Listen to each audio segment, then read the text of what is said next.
শিল্পবিহীন দক্ষিণ দিনাজপুর জেলাতে 2021 সালে রাজ্য সরকারের পক্ষ থেকে শিল্প পার্ক গড়ে তোলার সিদ্ধান্ত নেওয়া হয়।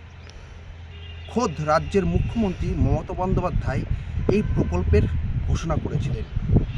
তারপর পেরিয়ে গেছে 4টি বছর, সেই প্রকল্প কিন্তু আজও বিষবাও জলে। কবে এই প্রকল্প শুরু হবে তা নিয়ে কিন্তু এখনও ধোঁয়াশা রয়েছে।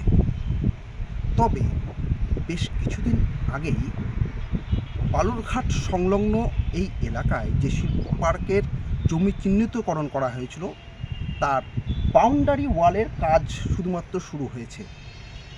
কবে শিল্প পার্ক তৈরি হবে তা নিয়ে আশায় বুক বাঁধছে জেলাবাসী চাইছেন খুব শীঘ্রই এই প্রকল্প বাস্তবায়িত হোক, ফলে জেলার বহু মানুষের কর্মসংস্থান হবে।